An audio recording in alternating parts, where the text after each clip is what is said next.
अस्सलाम वालेकुम, कैसे हैं आप सब लोग। Welcome to my YouTube channel. जैसा कि आप लोगों ने मेरा फर्स्ट पेज पे कंटेंट पढ़ लिया होगा, हमारा टॉपिक है फैमिली रियूनियन वीज़ा। जब आप इटली में फैमिली रियूनियन वीज़ा के लिए अप्लाई करते हो तो आपको वहाँ पर कौन कौन से डॉक्यूमेंट्स अप्लाई करने के लिए ज़रूरी होते हैं, तो इनकी लिस्ट मैं आज आपको प्रोवाइड करूँगी।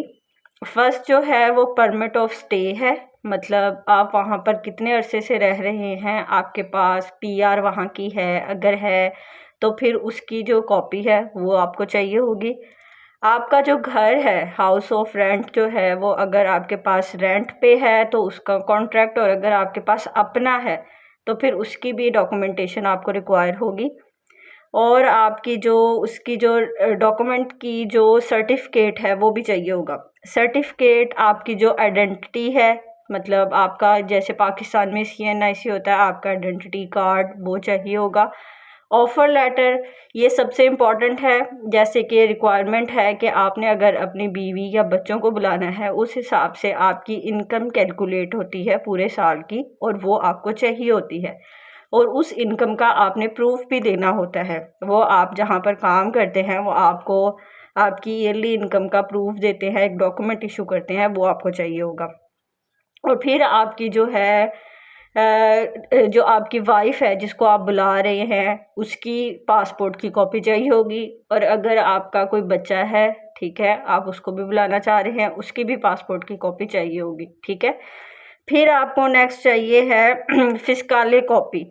ये वहाँ पर एक इटली में डॉक्यूमेंट होता है, जैसे पाकिस्तान में आप इसको कह सकते हैं कि कोई डॉक्टर कार्ड होता है, ठीक है। वो आपकी, इससे भी आपकी आइडेंटिटी क्लियर होती है। जो इटली में रहते हैं उनको पता होगा फिस्काले कार्ड का।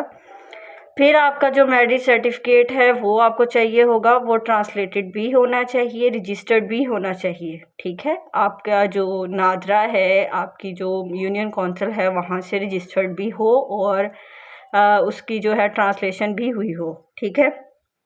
फिर आपका अगर कोई बच्चा है, आपने उसको उसका भी साथ में करना है तो उसका भी आपको बर्थ सर्टिफिकेट भी चाहिए होगा।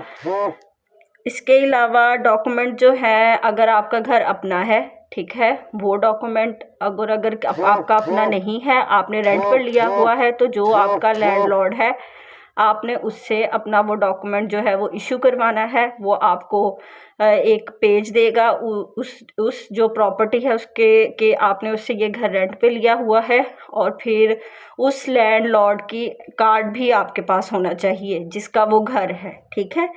उसकी ID कार्ड आप उसको कह सकते हैं, वो होना चाहिए।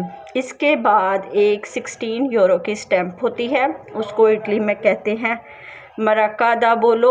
वो स्टैम्प आपकी चाहिए होगी उन सारे डॉक्यूमेंट्स पर अप्लाई करते हुए।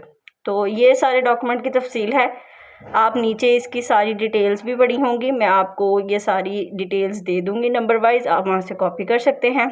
मज़ीद तफसील के लिए अगली वीडियो में हम आपसे शेयर करेंगे। Thank you.